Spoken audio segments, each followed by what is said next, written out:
Here is a short way to assess the ability of a student to handle basic conversation skills.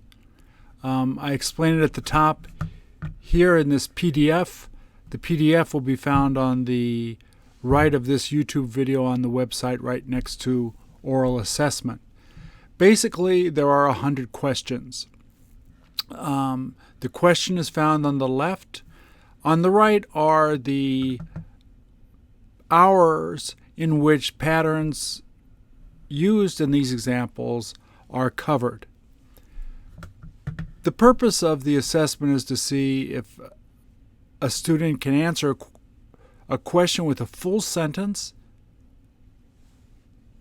with the same tense, using the same patterns. I want to hear what they hear, and the one way that you can determine that is by asking a question and having them answer.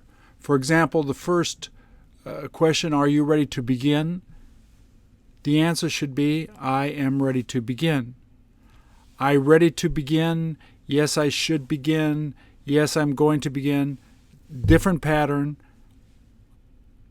I want to know why they're changing the pattern on me. Usually the reason people change the pattern is because they're very unfamiliar with it. They're not comfortable with it.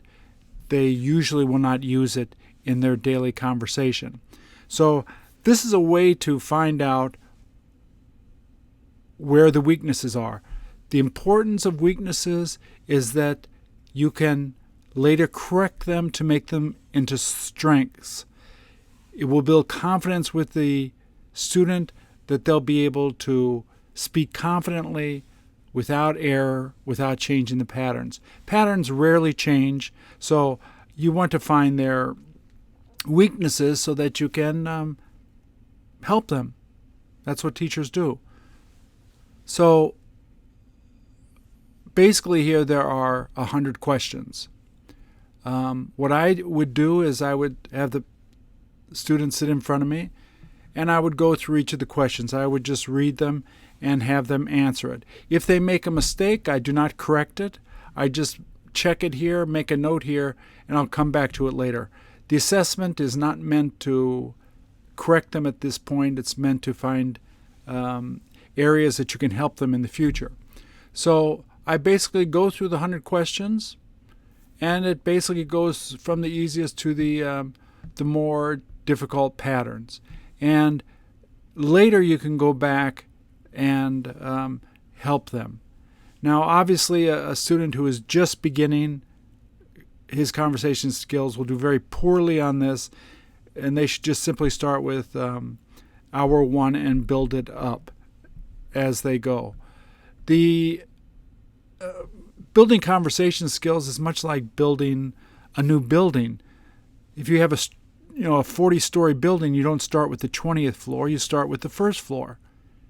You even start with the basement, where they learn the basics of making a question in a sentence.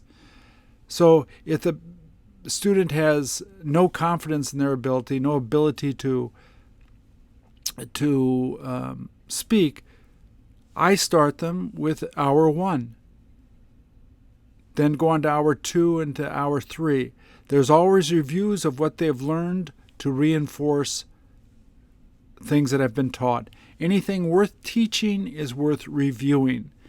This is meant to see for the first time that you meet the student, if you want to assess their abilities. This is just a simple way to do it, especially those students who think they have intermediate skills.